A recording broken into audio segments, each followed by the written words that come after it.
धारावीचा केवढा आवाज आहे तो मला जरा ऐकायचा आहे. माझ्या भगिनी सगळ्या तयार आहेत का? पुरुषांपेक्षा जास्त आवाज आला पाहिजे. तो असतो घरी, पण आता मैदानात पण आवाज आला पाहिजे. बरोबर आहे? मग पहिला तुमच्या बाजूनच सुरुवात करूया. आणि भारत मातेचा जय. भारत माता की, भारत माता की वंदे. छत्रपती शिवाजी महाराज की, परमपूजनीय डॉक्टर बाबासाहेब आंबेडकरांचा, वंदनीय हिंदू हृदय सम्राट बाळासाहेब ठाकरे यांचा खूप खूप धन्यवाद. भारतीय घटनेचे शिल्पकार भारतरत्न परमपूज्य डॉक्टर बाबासाहेब आंबेडकरांना अभिवादन करून हिंदू हृदय सम्राट शिवसेना प्रमुख बाळासाहेब ठाकरे यांना वंदन करून आजच्या या धारावीच्या महायुतीच्या संकल्प मेळाव्याला व्यासपीठावर उपस्थित आता ज्यांनी आपल्याला मार्गदर्शन केले ते आदरणीय सदा सरवणकरजी, सिद्धार्थ कांबळे जे आपल्याला मार्गदर्शन करून एक दुसऱ्या मीटिंगला या ठिकाणी गेले, सिद्धार्थ कासारेजी, राजेश शिरवळकरजी, मनोज रायबागे, प्रवीण जैन, श्रीनिवास शुक्ला, नीरज उबारे, विलास आंबेकर, गोवर्धन चौहान, उदय नांदे, दिलीप खंदारे, बाला तेवर, पंकज सुराणा, अनिल कटके, अनिता वटकर, एस एस सुंदर, श्री उमाकांत, मणिबालन, मारन नायम मारी, ज्योत्स्ना परमार, प्रियताई गुरव सरवणकर, अलका माने, अनिता वटकर, सोनिता डोईफडे, कुणाल माने, भास्कर शेट्टी, वकील शेख, सिद्धार्थ मेडे, अफजरभाई, एनसीपीचे मकसूद खान, बाबूभाई भवानजी, चंद्रकांत पोटे, हे सर्व जी नावं घेतली ती व्यासपीठावर सर्वजण हे मान्यवर आणि उपस्थित तुम्ही पण सर्व शिवसेना, भारतीय जनता पार्टी, राष्ट्रवादी आणि आरपीआयचे सर्व मान्यवर पदाधिकारी. आपण मी जास्त भाषण करणार नाही, मला माहिती आहे जास्त वेळ झालेला आहे आणि त्यामुळे जास्त वेळ आपला घेणार नाही. फक्त आपल्या सर्वांचं मी मनपूर्वक आभार मानतो आणि स्वागतही करतो. आपण या महायुतीच्या मेळाव्याला जास्तीत जास्त संख्येने या ठिकाणी उपस्थित राहिलात आणि नीरजने सांगितलं जसं दक्षिण मध्य लोकसभा मतदारसंघातल्या प्रत्येक विधानसभेचे आपण महायुतीचे मेळावे घेतले. त्या सर्व महायुतीच्या मेळाव्यात एक उत्साह आणि एक आनंद सर्वांमध्ये होता, एक ऊर्जा होती आणि तीच ऊर्जा आज धारावीच्या मेळाव्यातही दिसून येत आहे. आणि एवढ्या संख्येने आपण या ठिकाणी उपस्थित राहिलात त्याबद्दल पण आपल्या सर्वांचं मनपूर्वक मी आभार मानतो आणि आपल्या सर्वांना सांगू इच्छितो की निवेदनात काही जणांनी धारावीच्या लीडच्या बाबतीत जरा चुकीचा आकडा सांगितला. कारण आपल्या सर्वांच्या आशीर्वादाने सहकार्याने दोनदा मला या ठिकाणी खासदार पदाचा बहुमान मिळाला. यातले कित्येक जे पदाधिकारी आणि आपले कार्यकर्ते आहेत ज्यांनी 2014ला आणि 2019ला धारावीत मेहनत घेऊन या ठिकाणी खासदार पदाचा मला बहुमान दिला, त्या सर्वांच्या मेहनतीचं पण मी आभार मानतो. आणि 2014ला खऱ्या अर्थाने धारावीकरांनी एक इतिहास घडवला, कारण धारावीमध्ये महायुतीच्या उमेदवाराला कधीच लीड मिळत नव्हता. 2014मध्ये जर आपल्याला माहीत नसेल तर मला 51,497 म्हणजे आपल्या महायुतीला आणि काँग्रेसला 48,728 त्यावेळी आपल्याला 2,769चा लीड मिळाला होता. त्यामुळे 2014ला आपण लीड मिळवलेलं आहे आणि ती ताकद आपण सर्वांनी दाखवलेली आहे. 2019ला जो जरा थोडा आकडा थोडा जास्त सांगितला, 2019ला आपल्या सर्वांच्या आशीर्वादाने 48,000 मला मिळाले आणि काँग्रेसला 57,000 मिळाले. फक्त 8,991चा लीड काँग्रेसला त्यावेळी मिळाला. त्यामुळे 20,000चा लीड वगैरे काही या ठिकाणी कधीच काँग्रेसला आपल्या विरुद्ध मिळालेलं नाही आहे आणि त्यावेळीची थोडी वेगळी गणित होती. परंतु आता मला संपूर्ण विश्वास आहे आपल्या सर्वांच्या आशीर्वादाने सहकार्याने सर्व दक्षिण मध्य लोकसभामध्ये पेक्षा सर्वात जास्त लीड आता धारावीत मिळेल असा विश्वास मला आज या आपल्या उपस्थितीमुळे मिळत आहे.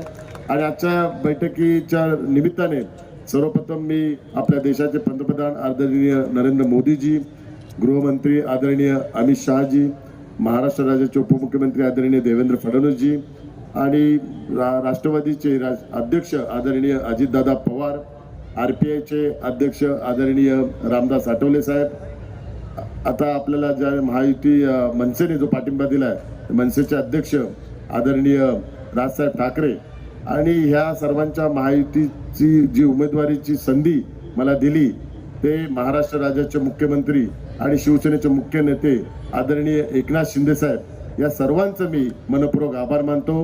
कारण त्यांच्या आशीर्वादाने सहकार्यामुळे तिसऱ्यांदा शिवसेना प्रमुख बाळासाहेब ठाकरे यांचं स्वप्न साकार करण्याची मला ही संधी मिळाली आहे. मी नेहमीच या गोष्टीचा उल्लेख करतो की शिवसेना प्रमुखांचं स्वप्न साकार करण्याची संधी मिळाली, त्यामध्ये खूप काही आहे. कारण 2014 पूर्वी या ठिकाणी शिवसेनेच्या उमेदवाराचा पराभव झाला.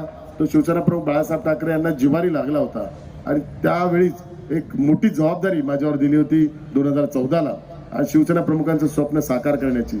ती जबाबदारी आपल्या आशीर्वाद आणि सहकार्यामुळे मी पूर्ण केली. हा एक माझा आयुष्यातला मी मोठा बहुमान मानतो. आणि ज्यावेळी आपण शिवसेना प्रमुखांचं स्वप्न बोलतो तर शिवसेना प्रमुखांचं स्वप्न हे धारावीच्या विकासातच आहे. आणि त्यांनी त्यावेळीच 1996ला ज्यावेळी शिवशाहीचं सरकार होतं तेव्हापासूनचं त्यांचं एक स्वप्न होतं की धारावीचा विकास झाला पाहिजे. आदरणीय प्रधानमंत्रीजींनी जे विकसित भारतचं जे स्वप्न बघितलेलं आहे ते स्वप्न पण धारावीच्या विकासापासूनच सुरुवात येतो.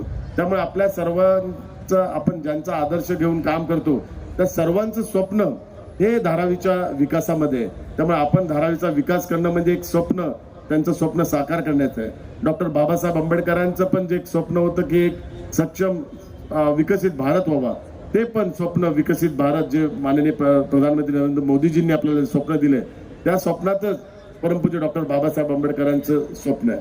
आणि मी स्वतःला भाग्यवान याकरता समजतो की माझा जन्म हा धारावीमध्ये झालेला आहे आणि माझा जन्म 14 एप्रिलला झालेला आहे. त्यामुळे दोन गोष्टी ह्या आयुष्यातल्या महत्त्वाच्या आहेत. जन्म धारावीत झाल्यामुळे जन्मताच धारावीच्या विकासाची जबाबदारी ही माझ्यावर आलेली आहे.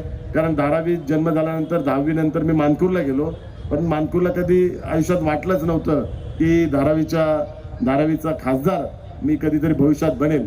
आणि आयुष्यात तुमच्या आशीर्वादाने 2014ला ती संधी मिळाली. त्यामुळे मला पहिला आनंद झाला असेल तर तो हाच की आता मी धारावीचा विकास करू शकतो आणि धारावीमध्ये काम करू शकतो. आणि तो एक घटनात्मक अधिकार मला 2014च्या निवडणुकीत मिळाला. त्यामुळे आयुष्यात धारावीचा जन्म झाला आणि जर धारावीचा मी विकास पूर्ण करू शकलो आपल्या आशीर्वादकाने त्यावेळीच मी स्वतःला धारावीत जन्म झाला याचं मग सार्थक ठरेल हे मला वाटतं. दुसरा माझा 14 एप्रिलचा जन्म, त्यामुळे जसं धारावीच्या विकास जबाबदारी जन्मताच धारावीत मिळालेली आहे तशीच 14 एप्रिलची पण, कारण 14 एप्रिलला भारतीय घटनेचे शिल्पकार परमपूज्य डॉक्टर बाबासाहेब आंबेडकरांचा जन्मदिवस आणि आपल्या सर्वांच्या दृष्टिकोनातून तो एक पवित्र दिवस आहे. त्या दिवशी मला जन्म माझा झाला तर त्या दिवशी पण मला एक जबाबदारी मिळाली की जसं डॉक्टर बाबासाहेब आंबेडकर हे संविधानाचे निर्माता तसाच माझा जन्म 14 एप्रिलचा, तर मी संविधानाचा रक्षण करता ही माझी नेहमी घोषणा आहे. आणि संविधानचं रक्षण करण्याचं, संविधानाचा सन्मान करण्याचं ही जन्मताच मला डॉक्टर बाबासाहेब आंबेडकरांनी ती जबाबदारी दिलेली आहे. त्यामुळे ह्या दोन जबाबदाऱ्या, त्या मोठ्या जबाबदाऱ्या मला मिळाल्यामुळे त्या पूर्ण करण्याकरता आपल्या सर्वांचा आशीर्वाद आणि सहकार्य हवं आहे. या ठिकाणी विकसित भारत जे माननीय प्रधानमंत्रीजींनी आपल्याला 2047चा एक रोड मॅप दिला, एक ऍक्शन प्लॅन दिलाय, त्या विकसित भारतची सुरुवात धारावीपासून होते. विकसित धारावी झाला तर विकसित भारत होईल. त्यामुळे विकसित भारत जर व्हायचा असेल तर धारावीचा विकास झाला पाहिजे. आणि धारावीचा विकास करताना माझे बंधू आदरणीय सिद्धार्थ कासारे यांनी जी भूमिका मांडली तीच आमची पण भूमिका आहे. धारावीतील प्रत्येक नागरिकाला न्याय मिळावा, त्याचा हक्काचं घर मिळावं, त्याला जे हवं तसं हक्काचं घर त्याला मिळावं. इथले कमर्शियल आहे त्यांना त्यांच्या न्याय हक्काने त्यांना जो न्याय तो मिळावा आणि या सर्वांचं पुनर्वसन धारावीतच व्हावं हीच आमची भूमिका आहे. परंतु दुर्दैवाने त्या भूमिका कोणी त्याचा गैरसमज करून लोकांना भडकवण्याचं काम काही लोक करत आहेत. परंतु मला संपूर्णतः विश्वास आहे, कारण संपूर्ण धारावीत मी आता फिरलेलो आहे आणि धारावीच्या लोकांच्या डोळ्यामध्ये मी आता बघितलेलं आहे त्यांना विकास हवा आहे. आणि विकासाव्यतिरिक्त त्यांना कुठल्याही राजकारणामध्ये त्यांना पडायचं नाही. त्यांना केवळ आता जे काही स्वप्न आहे ते स्वप्न केवळ आदरणीय प्रधानमंत्री नरेंद्र मोदीजीच पूर्ण करू शकतात हा विश्वास धारावीतल्या लोकांना आहे. बंधूंनो, केंद्र सरकारची भूमिका धारावीच्या विकासात खूप महत्त्वपूर्ण आहे. कारण जे रेल्वेची जागा दिली आहे ती आदरणीय प्रधानमंत्री नरेंद्र मोदीजींनी दिली आहे. ती जर रेल्वेची जागा धारावी विकासाकरता दिली नसती तर धारावीचा विकास कधीच झाला नसता. त्यामुळे मेन जो प्रश्न होता धारावीच्या विकासाकरता जागेचा, तो प्रश्न आदरणीय प्रधानमंत्री नरेंद्र मोदीजींनी मार्गी लावला.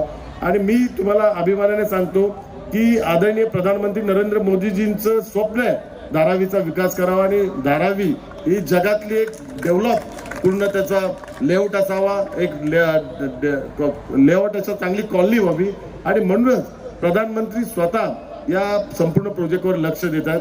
मी ज्यावेळी माझ्या कुटुंबासोबत आदरणीय प्रधानमंत्रीजींना ज्यावेळी भेटायला गेलो, कारण सेशनच्या वेळी ते कुटुंबाला भेटायला वेळ देतात, त्यावेळी मी भेटायला गेलो तर सर्वात पहिलं त्यांनी मला विचारलं की धारावी का डेव्हलपमेंट कैसा चल रहा है. हा प्रश्न त्यांनी सर्वात विचारला. म्हणजे केवढं त्यांचं लक्ष. मी पार्लमेंटमध्ये त्यांना भेटायला गेलो आणि त्यावेळी मी त्यांना शब्द दिला कि सर मैं धारावी का मेरा जन्म हुआ है और मैं आपको वचन देता हूँ धारावी का विकास मैं आपको करके दिखाऊंगा, सिर्फ आपका आशीर्वाद चाहिए. तर हे वचन मी आदरणीय प्रधानमंत्री नरेंद्र मोदीजींना दिलेलं आहे आणि ते वचन पूर्ण करण्याकरता आपले आशीर्वाद आणि सहकार्य हवं ही मी आपल्या सर्वांना विनंती करतो. पुन्हा एकदा शिवसेना, भारतीय जनता पार्टी, राष्ट्रवादी, RPIच्या सर्व पदाधिकाऱ्यांचं मनपूर्वक आभार मानतो आणि या जे आपण एका परिवारासारखे झालं, एका कुटुंबासारखे झालेलं आहे आणि एक मोदीचा परिवार म्हणून आता आपण सगळेजण सदस्य झालेले आहेत आणि या परिवाराचं मी स्वागत करतो आणि परिवारातल्या सदस्यांना न्याय द्यायचं मी काम करेल, परिवाराला अभिमान वाटेल असं मी काम करेल ही मी ग्वाही देतो. धन्यवाद. जय हिंद, जय महाराष्ट्र, जय भीम.